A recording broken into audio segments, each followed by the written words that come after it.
Que había un momento que yo tenía literalmente que decidir entre obedecer al Señor o obedecer los deseos de mis padres. Y el Señor está honrando esa obediencia.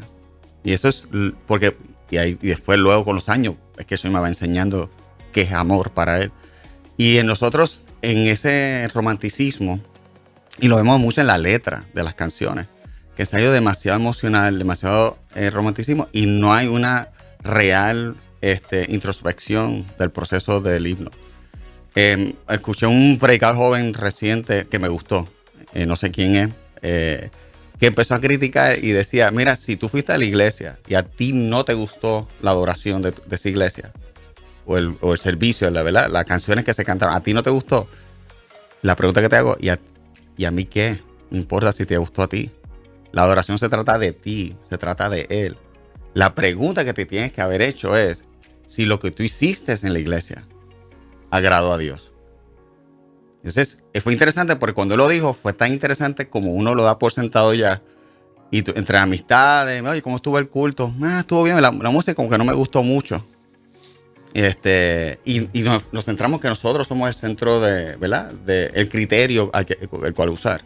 Me acuerdo, me invitaron de la Asamblea de Dios a un retiro de jóvenes a ministrar.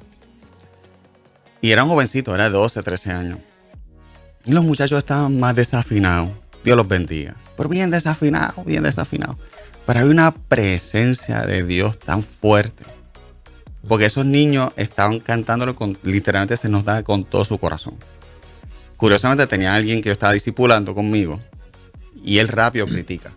Dios mío, yo no sé cómo tú puedes cantar con este ruido. Y yo lo miré porque tú no ves el corazón de ellos. A Dios no le importa. Ya Dios está acostumbrado de la mejor orquesta del mundo, Él lo tiene en el cielo. Ninguna orquesta en la tierra va a sobrepasar lo que los ángeles pueden hacer. Lo que a Él le llama la atención, lo que le trae lágrimas de gozo a los ojos de nuestro Dios, es el corazón tuyo. Entonces, sí, lo que hemos convertido en las prédicas, en las canciones, es que nos hemos centrado en nosotros, sin el proceso de introspección y sin el proceso de transformarnos. Entonces, que lo hemos hablado anteriormente en otro segmento, la preocupación mía es vernos pasar los años y la persona está exactamente igual que cuando vino a los caminos del Señor. Y no hay un cambio, no hay una transformación. Entonces hay que cuestionarte. ¿Tú realmente has estado delante de la presencia de Dios? ¿Tú realmente estás buscando a Dios? ¿Realmente tu vida es una vida de obediencia? Y no estoy diciendo que es fácil. Y por ejemplo, yo he conocido gente de otras partes del mundo que son gente que yo le he dicho al Señor, yo no soy digno de amarrarle sus zapatos. Como decía, hablando de, ¿verdad? Como decía Juan, el primo de Jesús, que dice, yo no soy digno.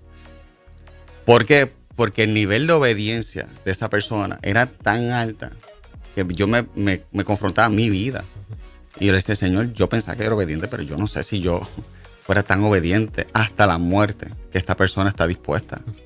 Quisiera pensar que sí, pero nunca estaba a ese nivel de persecución. Y ver esa entrega total de que aman a Dios a tal manera que son obedientes hasta la muerte. Y eso es lo que Dios nos llama. Es que es radical, es fuerte lo que estoy diciendo. No vende bien. Tú no pasas una conferencia y decirlo, vamos a morir para Cristo. Es porque nadie te va a ir. Pero eso es lo que realmente hasta Pablo te lo está diciendo. O sea, tú tienes que morir por esto.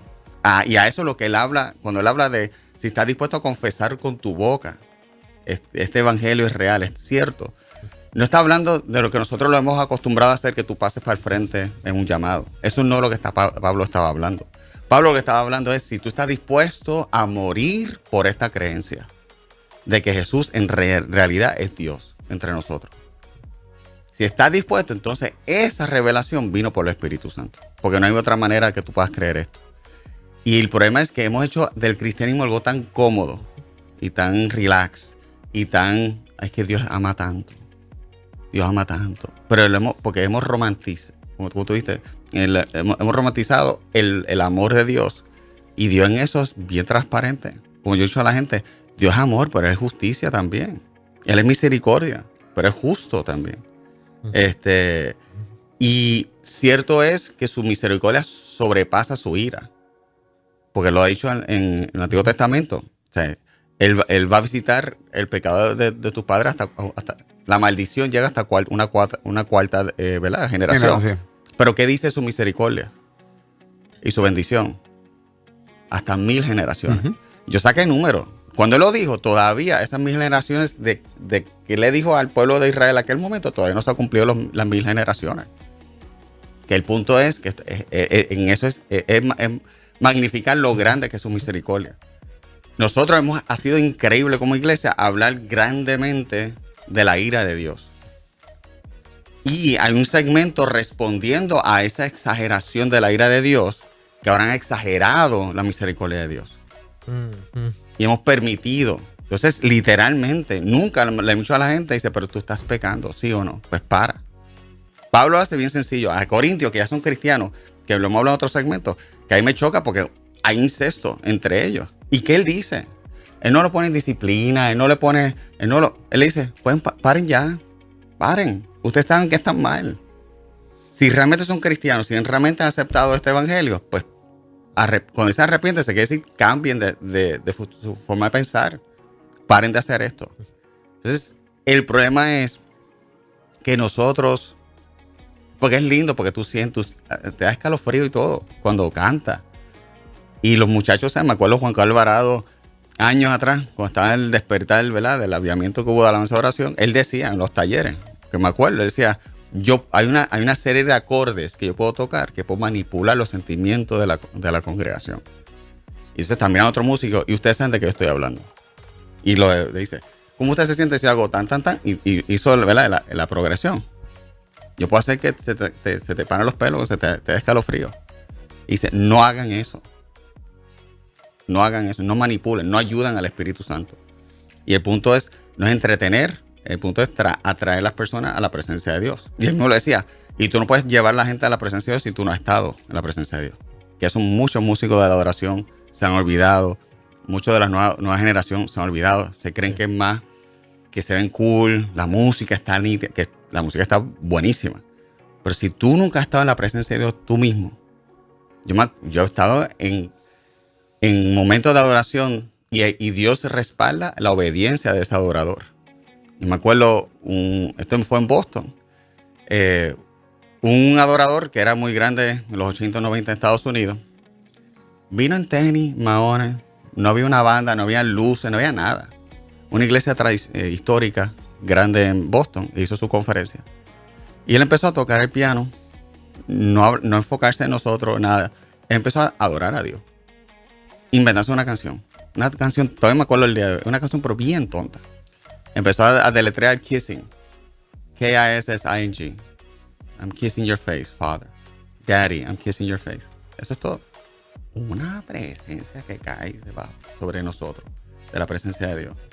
Y es Dios respaldando esa obediencia y esa humildad. Me acuerdo en mi iglesia, donde yo asisto, había un señor que le dijo al pastor, que mi pastor es René González, fíjate, uno de los mejores cantantes que hemos tenido de Puerto Rico. Y este hermano le dijo al pastor que quería darle una ofrenda al Señor. El hombre más desentonado que tú puedas haber escuchado. Pero una presencia de respaldo de Dios por su corazón. Y para mi punto es, no es lo lindo que tú te escuches, no es lo lindo, no es la poesía que tú le puedes escribir, si tu vida no refleja obediencia. Entonces, en ese proceso de reflejar obediencia es una constante. Es constante. Es una constante. O sea, eres mi mentor y te digo, tengo esta situación, este pecado. Estoy tratando de cambiar. Estoy en alta conciencia que estoy en pecado. Estoy buscando.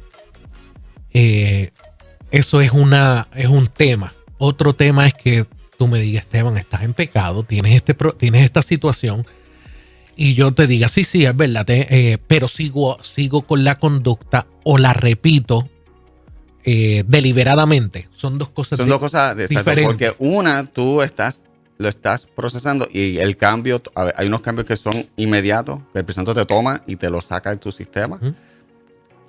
Hay otros que es un proceso que Dios va trabajando contigo para ir trabajando de por qué, ¿verdad? Tienes esas cosas en tu corazón. Nosotros se nos hace fácil cuando son comportamientos que podemos señalar de afuera. Esos son los más que le ponemos atención, esos son los más que predicamos de los altares. Lo menos que hablamos son los intangibles, los que son casi invisibles, que son los que realmente reciben nuestro corazón. Uno de los temas que a mí me preocupa mucho, que casi no hablamos desde los altares, es la altivez, el orgullo. Recién ayer tuve un hermano confesándose que se va a divorciar. Yo estoy pidiéndole que no lo haga. No hay causa, ¿verdad? Según la Biblia, causa para el mismo, excepto, ¿sabes lo que es? Orgullo. Y no hay de los altares. Y si tú quieres realmente ofender a Dios, deja que la soberbia te consuma. Deja que se te suba a la cabeza quién tú eres. Piensa más de ti, de tus hermanos. Ahí sí vas a ofender a Dios. Y si quieres ver la ira de Dios, ponte bien altivo.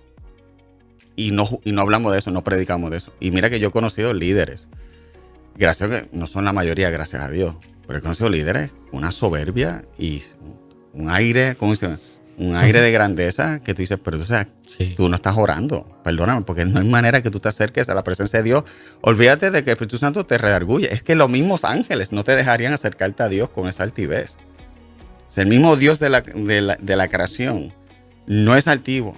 Y no tomó, como dice Pablo, no tomó el hecho de que él era divino, Jesús, para señorear sobre los discípulos. Más nosotros que somos polvo. Y eso es demostración de falta de obediencia. Okay. Porque parte de la obediencia también es que tú vas muriendo a tu yo. Que vas a lo que tú dijiste. Que yo puedo estar por un proceso de pecado y sí, esto era un pecado que a mí me afectó y quizás te tome 1 o 2 años de proceso de estar trabajándolo. Hasta que llega un punto que dices, claro, ya esto no me afecta. Claro. Porque hay un corazón de que tú quieres agradar a Dios. Y todo esto sale de agradecimiento. O sea, si vas a hacer algo porque quieres sacarle, el problema es ese. Con lo que le hemos enseñado, a veces intencionalmente, y esos predicadores, pues, que Dios tenga misericordia. Pero la mayoría que yo he escuchado es sin querer. Crean un proceso de manipulación, que es lo que es, no hay otra manera de verlo. Tú das para que tú recibes, tú haces para que te dé. Y Dios lo que está diciendo, tú das por agradecimiento. Sí. Y eso también lo influencian a la congregación de alguna forma. Sí. Va corriendo como un tipo de ola, ¿verdad? Que va influenciando. Y el problema es que, por ejemplo, que lo hemos hablado antes, es que a nosotros nos encanta un checklist, una fórmula que aplica a todo el mundo. Porque es lo más fácil. O sea, yo puedo predicar una fórmula. El problema es con lo que tú acabas de decir. Tú acabas de decir 2 escenarios. Y yo puedo estar pasando por esos 2 escenarios. Hay un lado de mi vida que no he querido rendir a Dios. Y tú me estás confrontando. Hay otras que sí reconozco y estoy queriendo rendir. Sí. ¿Verdad? Y cada cual estamos en un proceso diferente. Por ejemplo, hay personas que el ver a Dios como padre no hay ningún problema. Sí. Hay otras personas ver a Dios como padre es un problema. Entonces, como Dios va trabajando con cada uno según nuestra jornada con Él para ir en el proceso de todo ser transformado. Qué interesante.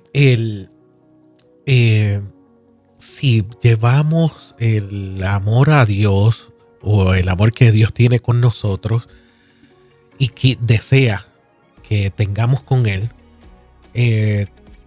a lo social, ¿verdad?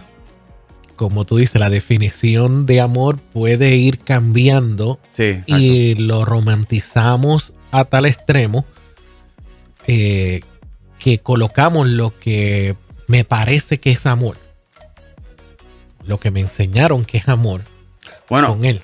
Es interesante que digas eso porque me vino a la mente qué es lo que está pasando en la sociedad ahora mismo.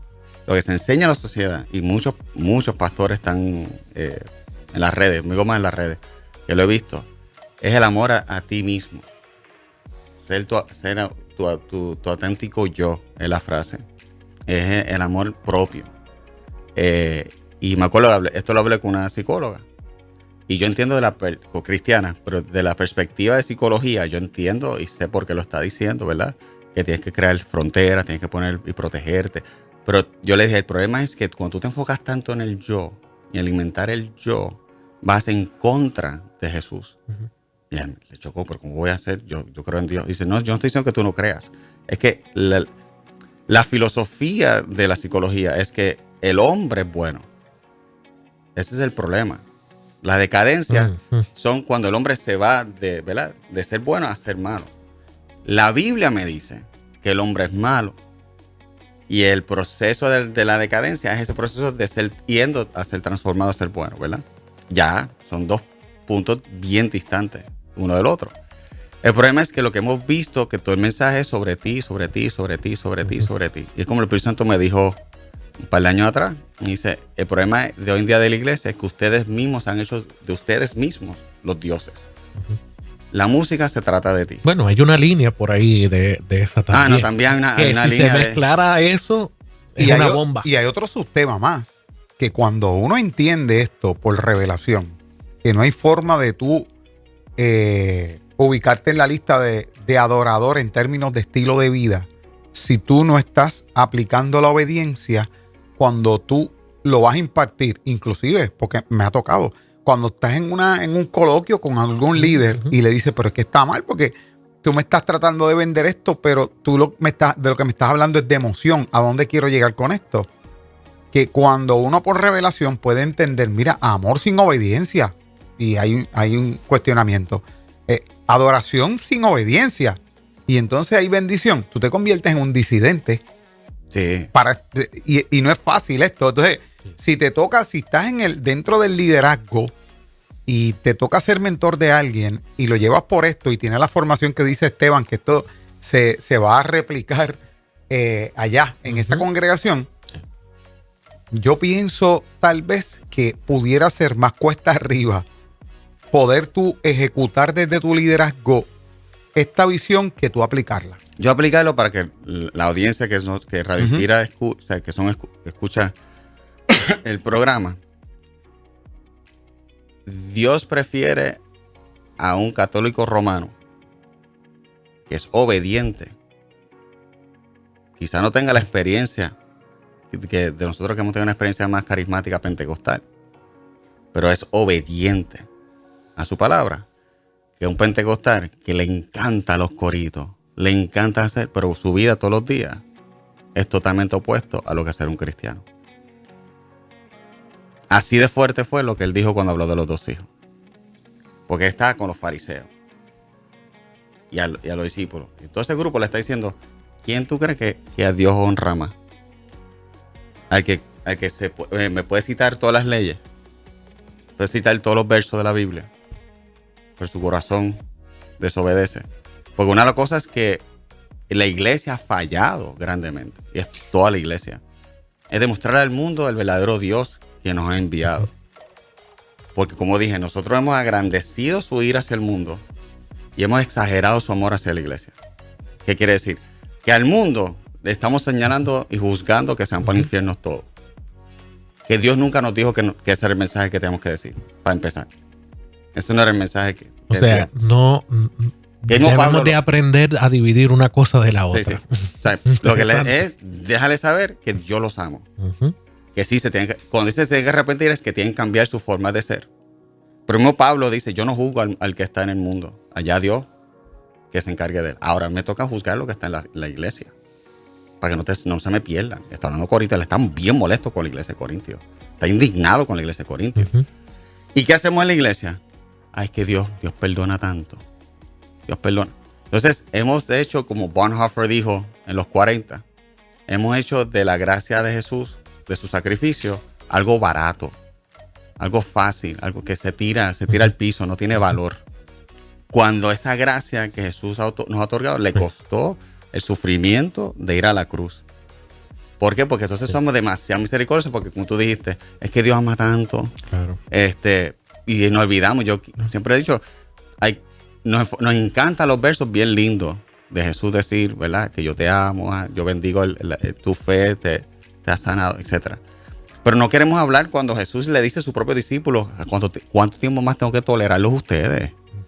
Cuando él le dice, oye, si tienen pecado, voy a tener que enviarlos a que les corte, como se corta el pámpano, y tirarlos al fuego. Creo que también ahí, y me he extendido un poquito, está interesante en la conversación, pero hemos confundido el poder hablar del pecado y hablarle o señalar a la persona que está en el proceso del pecado. Me explico. Una cosa es señalar la conducta, señalar el pecado, hablar de ella, que hemos sustituido eso por amor. Y hoy en día en las redes sociales lo que hemos hecho señalar al individuo y lastimar al individuo. Y tomar juicio sobre el individuo. Tomar juicio sobre el individuo. Como que eso no hemos aprendido a dividirlo y decir, ok, el individuo es una cosa y tiene un trato él con Dios y la gente que está alrededor suya. Vamos a señalar el pecado. Vamos a reconocer que el pecado hace daño. Exacto, y empiezas contigo. El problema es que no estamos empezando con uno mismo. Es señalar, nos encanta señalar, pero... Sí, esa parte de confrontar, confrontar a la iglesia con esta realidad hace falta más. No al individuo, al pecado. Y la necesidad... Y al individuo, pues restaurarlo. La idea siempre es edificar y restaurar, no es matar. Pero entonces, muchas de la iglesia traduce, por ejemplo, en Amos, que dice el Señor, yo prefiero misericordia sobre sacrificio. Nosotros nos encanta hacer sacrificio, pero no demostrar misericordia. King James, la versión de King James, cuando Jesús dice, si tú no perdonas, lo dice claramente, el Padre del cielo no te va a perdonar a ti. Sí. Así que paremos de estar enfocando en el mundo.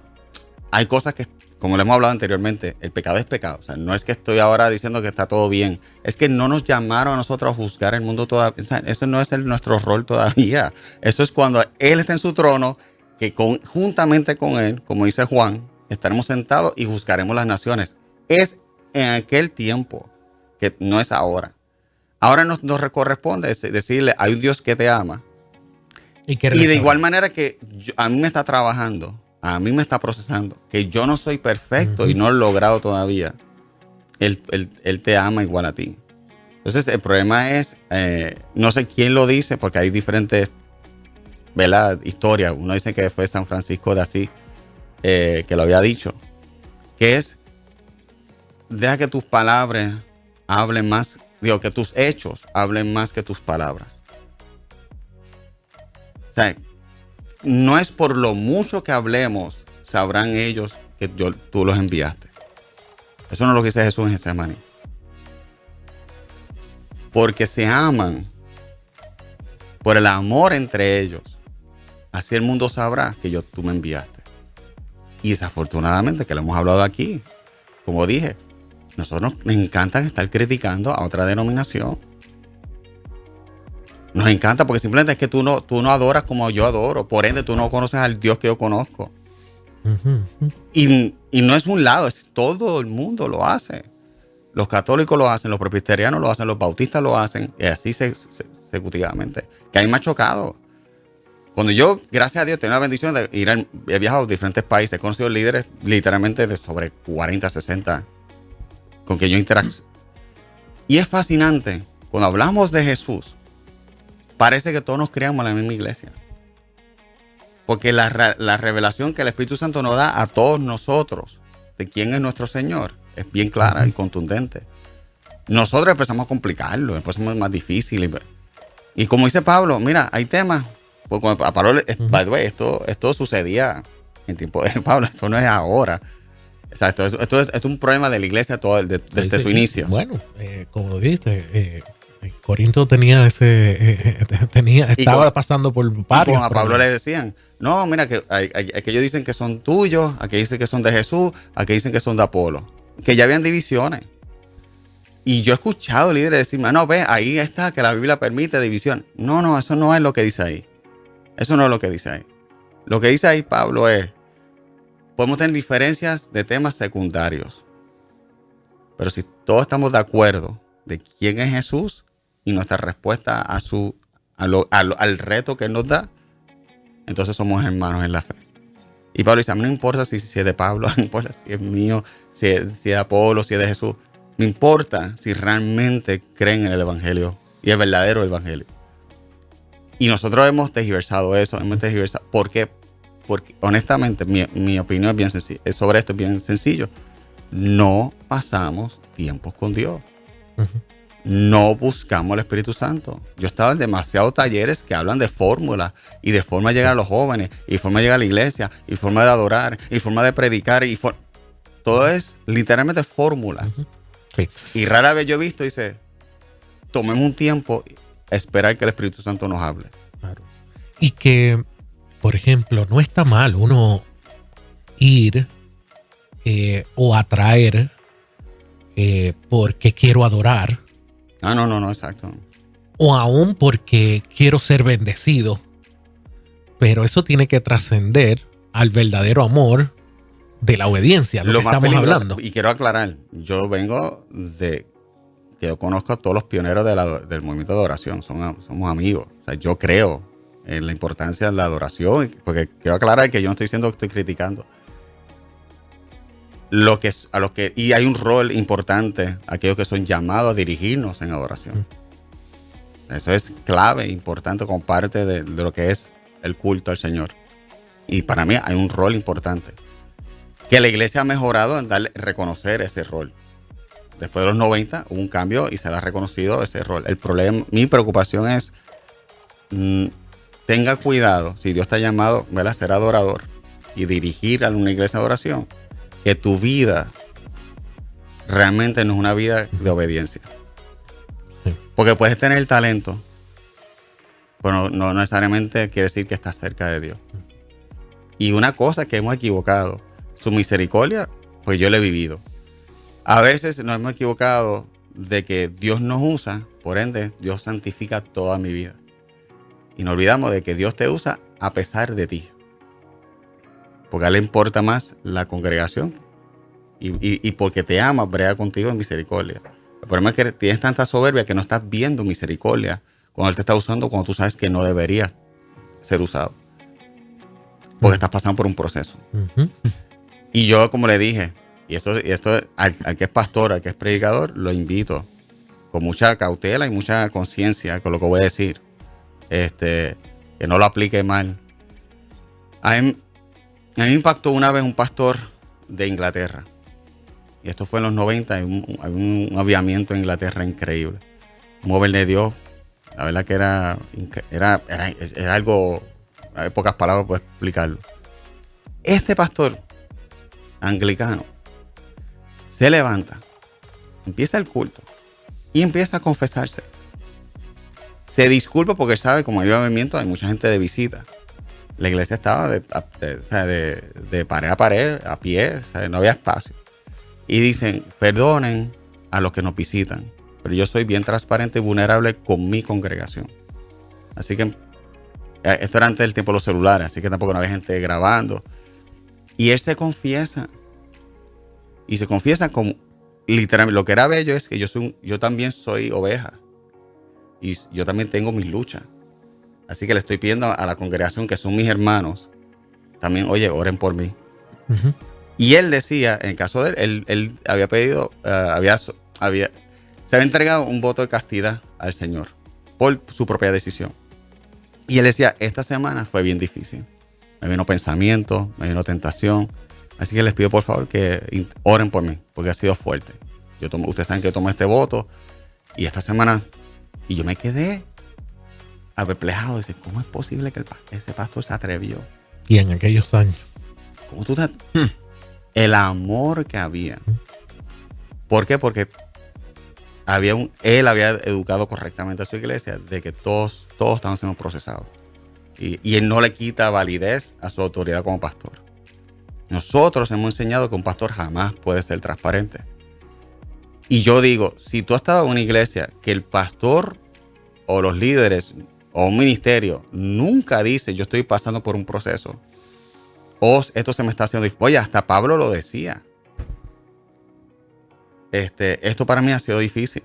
Jesús se lo dijo a los discípulos antes de morir. Oye, velen conmigo, porque la carne es débil. Está hablando de él, no está hablando de ellos. Él está hablando de él. Aquí la tentación está bien fuerte de yo desaparecerme ahora. Y no, pues yo sé lo que viene, por favor, velan conmigo. Esa sinceridad de vulnerabilidad se necesita en la iglesia.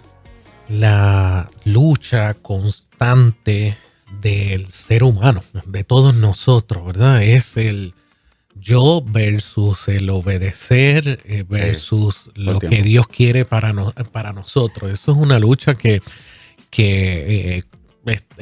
continua. Es continua. No la vamos a, o no la deberíamos, ¿verdad? No la deberíamos de enganchar. Ya acepté el Señor. Exactamente. Se acabó. No. Es algo que va constantemente. Que mientras más uno busque esa relación que estás mencionando con el Espíritu Santo, pues yo no diría que hay gente que dice, pues es más fácil, ¿no? Yo no diría más fácil, yo diría que uno va sometiéndose cada vez más y va observando cómo Dios va obrando con uno, porque la carne sigue estando ahí, sí. La lucha sigue estando ahí, los deseos todo sigue ahí. Siguen ahí, o sea, esa lucha constante. Y yo recomiendo también como hermano en la fe, pues ¿cuál fue mi primer tema, el primer segmento? Comunidad. Esto se vive en comunidad. En lugar de estar siempre, hermano, por favor, señalándole a alguien lo malo de esa persona. Estoy hablando de amistades. Porque tú sabes que aquí oye, Esteban, tenemos que hablar, no es por nada, pero tú últimamente, o sea, es el continuo criticar versus el continuamente edificar. Porque es lindo, es diferente decirte, oye, Esteban, desde que yo empecé a conocerte, ahora yo he visto este cambio en ti. Fíjate, ya tú no eres como eras antes. O sea, eso son palabras de edificación, eso es para edificarte. Sí, definitivamente. Y a la misma vez, oye, si veo que hay algo, pero por eso le digo, si veo que hay algo, pero nosotros estamos con láser, aparente. Igual yo tengo problemas que a veces me dicen, no, es que contigo es difícil darte feedback o darte consejos. Digo, no, es que yo lo recibo cuando veo que primero hay amor en ti hacia mi persona, que la idea es, me quieres bendecir. Número 2, porque veo que realmente lo has pensado. Número 3, porque es algo que a ti no te afecta. Quiere decir que tú no estás luchándolo. Que puede ser porque es curioso para mí que me estés diciendo, por ejemplo, oye, últimamente no tienes mucha paciencia. Alguien que es total impaciente todo el tiempo. Eso lo encuentro. Que Jesús dice, antes de estar señalando, revisa. Y lo que siempre he dicho, pregunta primero. Por ejemplo, esta historia siempre lo he contado. Adolescente, llego tarde a la iglesia. La diaconisa de la iglesia bautista me regaña. Eso es típico. Imagínate tú, te estás llegando tarde a la casa de Dios. Y yo, gracias por preguntar si estoy mejor. Estuve enfermo toda la semana, estaba encamado, pero gracias. Sé que estabas orando. Estaba viendo bien sarcástico con ella. Ella rápido lo entendió y se disculpó. Pero yo le dije, chica, pero ¿por qué no primero preguntas si estoy bien? Y a ver qué pasó. Y si es porque me quedé dormido y no me importa llegar a tiempo, entonces sí, llámame la atención. Pero no presumas. Y eso es lo que hacemos cuando damos consejos. Presumimos y nosotros somos el centro en la norma. No es la Biblia. Y hay que tener mucho cuidado. Yo también he escuchado sobre esto de que, tú no puedes predicar en calzoncillo. En otras palabras, si no lo estás viviendo a carne propia, todo lo que estás diciendo, no puedes decirlo. No, es que la palabra vive. O sea, la palabra es eficaz por sí sola. No depende que ninguno de nosotros vivamos en santidad para que sea eficaz y sea certera. Así que yo te puedo decir lo que dice la Biblia, aunque yo mismo estoy en ese proceso de lucha y quizás no estoy cumpliendo a cabalidad lo que dice la palabra. Sigue siendo una verdad. La verdad es la verdad.